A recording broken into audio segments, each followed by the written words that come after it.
Okey, selamat sejahtera sedengar rakan-rakan sekalian. Okey, hari ini kita nak membincangkan tentang isu yang terdapat dalam filem Mentega Terbang. So, pengenalan nama saya ialah Darshini Devi. Kita mempunyai 5 ahli dalam grup ini.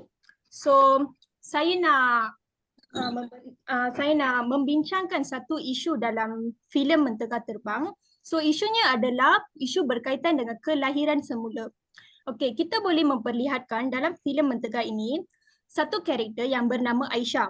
Dia seakan percaya kepada konsep kelahiran semula apabila melihat seekor kupu-kupu iaitu butterfly yang hinggap dia satu isan ibunya dan tersenyum puas. Okey, ya, kita boleh menerangkan isu kelahiran semula ini satu identiti individu. Ianya juga kerayuan ataupun keraguan yang timbul adalah masalah pada memori. Itu konsep penjelmaan semula juga menimbul persoalan mengenai kebebasan kehendak dan tanggungjawab moralnya.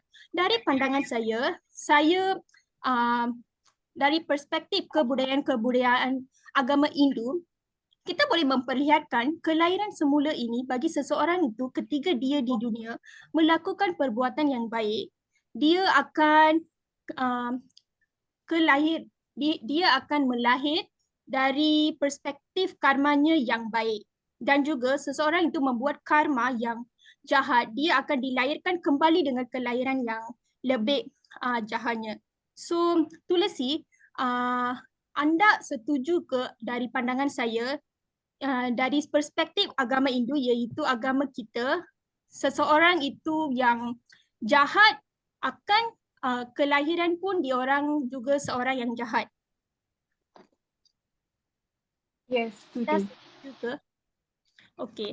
Sebab ini satu yang perkara kita pun percaya kalau kelahiran semula Betul, dalam disebabkan dalam agama Hindu kita percaya yang kita ada 7 kelahiran. Mana pada kelahiran pertama kalau kita buat yang baik, kita akan pergi ke tingkat kedua mana kita akan lahir sebagai seorang yang lebih baik dengan ya, ada yang dalam agama kalau Hindu. kita miskin pada kelahiran pertama kita, kelahiran kedua kita tu kita akan lebih kaya daripada itu.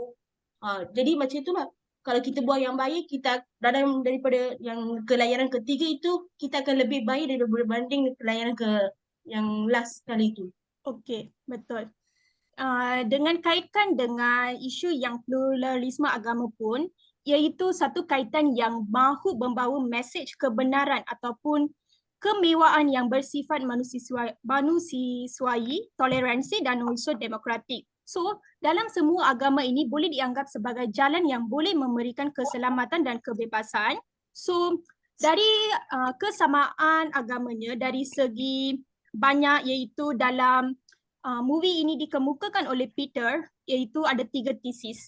So, dari perspektif saya iaitu agama Hindu, dari segi politik, kita boleh melihat Malaysia Hindu Sanggam di Malaysia, iaitu berhubung surat edaran oleh Presiden Malaysian Hindu Sanggam yang mengatakan bahawa merupakan satu upacara tradisi dan tidak patut dikaitkan dengan agamanya. Surat itu ringkasannya ialah seolah-olah ingin memberi sokongan maruah mengadai agama. So, dalam agama Hindu, itu kita mampu faham pluralisme agama ini mampu menyelesaikan isu pertelingkahan dan mewujudkan toleransi yang sebenar-sebenarnya antara satu sama lain agama. Lepas tu saya pas dekat Samitra untuk yang isu seterusnya. Isu kedua dalam filem Mentega Terbang ialah isu kebebasan memilih beragama. Isu ini boleh melihatkan bila seorang bapa yang beragama Islam mengizinkan anak dia untuk mengaji ataupun memilih agama lain selepas pengajian dia. Situasi ini telah menyentuh sensitiviti agama kerana seorang yang beragama Islam tidak boleh menukar agama mereka kepada agama lain. So isu ini bermula bila masyarakat Malaysia mempunyai kefahaman yang berbeza terhadap hak kebebasan beragama. So kebebasan beragama adalah hak yang diberikan kepada semua individu di Malaysia. Hak ini menerangkan tentang kebebasan untuk menganut agama masing-masing.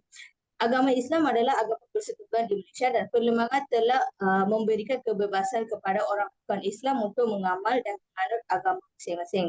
So, salah satu pandangan tentang kebebasan beragama ialah masyarakat Malaysia mengingatkan kebebasan beragama ialah kebebasan untuk memilih ataupun iaitu mereka boleh memilih ataupun menukar agama mereka kepada agama lain. So, contohnya orang Hindu, kita boleh menukar agama kita kepada agama Islam ataupun Kristian. Untuk ini kita tak ada apa-apa undang-undang untuk penukaran, tapi kita perlu memberitahu perkara ini kepada kerajaan untuk dokumentasi. Contohnya pengenalan macam itulah. So tapi dalam agama Islam, seorang itu tidak boleh menukar agama mereka kepada agama lain. Dan itu merupakan kesalahan yang besar. Untuk kesalahan itu, kerajaan akan memberi hukuman kepada kesalahan itu. Keluaran daripada agama Islam dipanggil murtad. So, oleh itu, filem Mentera Terbang mempersoalkan akidah Islam dan also mempromosikan murtad kepada masyarakat Islam. Dan ianya menjadi isu terbesar dalam filem Mentera Terbang. Nanti I pass to Okey. Romita. Sorry. Daripada pandangan saya, dalam filem ini terdapat juga beberapa isu yang dilihat menyentuh sensitif agama dan umat Islam. Batas-batas penghinaan terhadap agama adalah salah satu isu seperti perilaku Aisyah yang terlihat selesa ketika menyentuh anjing dan memakan paus babi. Dari sudut agama Hindu, menyentuh anjing adalah bukan pengharaman sebab anjing adalah haiwan peliharaan sama seperti kucing lah. Ada orang suka anjing, ada yang tidak. Semuanya berdasarkan kepada pilihan mereka. Tetapi bagi umat Islam, menyentuh anjing secara sengaja kerana anjing adalah termasuk sebagai najis mughalazah, iaitu najis berat pada seluruh tubuhnya. Ulama Syafi'iyah juga telah menetapkan keharusan untuk membelah anjing ini hanya untuk beberapa keadaan sahaja, iaitu untuk tujuan pemburuan, menjaga tanaman dan melindungi ternakan. Makan babi juga merupakan bukan suatu perbuatan yang haram dalam agama Hindu. Seperti saya menyatakan sebelum ini, itu juga bergantung pada pilihan mereka. Kita tidak mengatakan bahawa semua orang boleh makan babi dalam agama kita. Mengulas berkenaan pandangan watak Suresh, makan daging lembu dan babi, penganut Hindu dilarang dari memakan kedua-dua binatang tersebut kerana lembu dianggap sebagai dewa bagi mereka, manakala babi terkait dengan konsep 10 awadar Dewa Krishna. Dia menjelaskan bahawa agama Hindu tidak akan memaksa penganutnya untuk mematuhi larangan itu maupun mengenakan sebarang denda kepada penganut yang melanggarnya. Tapi dari sudut agama Islam, terdapat aturan tentang makanan dan minum boleh dan tidak dikonsumsi oleh umat Islam. So daging babi merupakan salah satu dari makanan yang tidak boleh makan oleh umat Islam. So seorang Muslim tidak diperkenankan makan babi kerana termasuk makanan haram. Seorang Muslim yang baik tidak akan sesekali mencabar syariatnya dengan makan paus berintikan daging babi sebagaimana perlakuan Aisyah. Kerana sesungguhnya babi adalah binatang yang kotor. Apabila tetap dikonsumsi, maka orang yang mengkonsumsi makanan haram tersebut akan mendapatkan dosa. So dengan demikian, jika mereka memakan daging babi, itu berarti akan menimbulkan dosa. Oleh itu, kita yakin tidak ada penganut Kristian yang baik dan cakna dengan sensitiviti sanggup membawa masuk anjing ke dalam kawasan rumah seorang Muslim yang baik. Kita juga yakin seorang Hindu yang baik juga tidak akan memakan daging lembu sebagaimana perlakuan Suresh.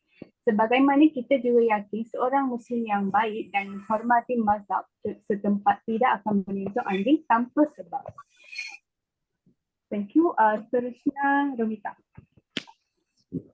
Okey, nama saya Romita and pada pendapat saya, filem Mentera Terbang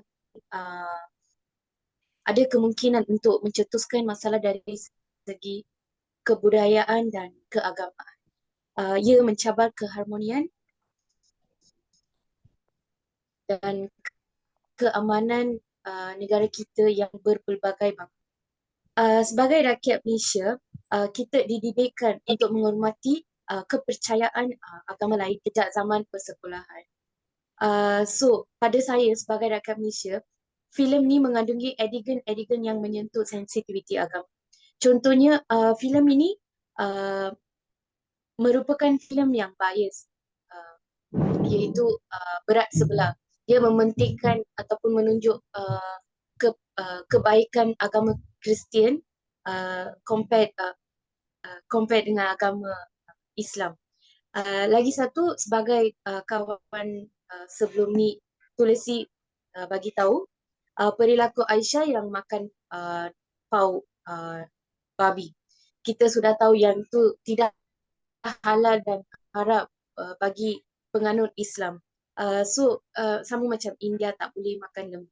So ini merupakan idea yang tak kurang baik untuk difilemkan. Kandungan filem ini ada kemungkinan untuk mengelirukan masyarakat ataupun meragu kepercayaan dan ajaran sesuatu agama tersebut. Sebab generasi ini sangat ingin tahu segala-galanya, dan filem merupakan karya yang mudah mempengaruhi rakyat, sesuatu individu, dan so generasi ini boleh dipengaruhi atau boleh rasa mengikut apa yang ditunjukkan pada mereka. Pada saya lebih baik buat filem yang tidak menyentuh isu sensitif dan tidak berat sebelah. Tak kira agama apa, lebih baik tak ada adegan-adegan yang melanggar ajaran mereka. Itu saja daripada saya. Seterusnya Shakti. Okey, saya Sakti. Saya akan memperbincangkan isu yang kelima adalah hukum mempelajari kitab agama lain. Dari segi menonton daripada filem ini, kita terdapat yang Aisyah. Dia gemar bila membaca Taurat dengan Veda, kitab-kitab agama lain, bila mempelajarinya. Lepas tu dia berkongsi dia punya isi kandungannya dengan ibu bapanya. Bila kita terdapat tahu daripada yang tu, dia ada perbincangan juga bila seorang Islam mempelajari kitab-kitab agama lain, mereka akan memberi terdapat kedua hukum yang bagi kepada orang Islam. Tapi bila daripada pandangan saya, bila kita jatuh kepada sebagai seorang Hindu, sebagai seorang Hindu dalam agama Hindu, kita tak ada alangan bila kita terdapat peluang untuk mempelajari kitab-kitab suci sebagai bagi agama Islam Al-Quran dengan bagi Kristian Bible. Untuk agama Hindu juga kita terdapat Veda sebagai kitab suci. Di dalam kitab suci kita pun tidak ada apa-apa halangan bila kita nak belajar kitab suci agama-agama lain. Ini kerana agama Hindu tidak ada apa-apa halangan bagi kita, sebab ini adalah satu peluang kepada agama Hindu. Bila diorang mempelajari kitab-kitab suci agama lain, mereka juga dapat meningkatkan kefahaman tentang sesuatu agama, apa yang terjadi dalam dia punya konsep-konsep kehidupan mereka, bagaimana dijalankan. Lepas tu dari segi Bible dengan Al-Quran, diorang juga mengatakan yang terdapat yang bagaimana seorang perlu menjalankan kehidupan mereka. Apa yang diorang boleh buat, apa yang diorang tak boleh buat, apa yang diringkaskan dalam dia punya kitab-kitab Bible pun berbeza. Jadi isu yang pertama bila Darshini mengatakan bahawa kehidupan semula, yang ini ada berkaitan dengan Veda, sebab dalam Veda pun kita ada bagi tahu cara seseorang perlu menjalankan kehidupan mereka. Jadi bila seseorang itu dapat peluang untuk mempelajari kitab-kitab agama lain, penganut Hindu, diorang tak ada sebarang halangan bila diorang dapat peluangnya. Daripada Darshini, apa yang awak rasa dari pandangan saya? Saya setuju dari pandangan awak dari perspektif kitab-kitab agama. So pandangan awak lebih jelas compare to the Hindu, Islam, berbanding dengan Hindu dengan Islam.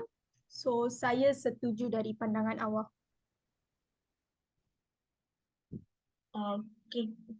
Sekian di sini perbincangan kita terakhir. Terima kasih. Terima kasih.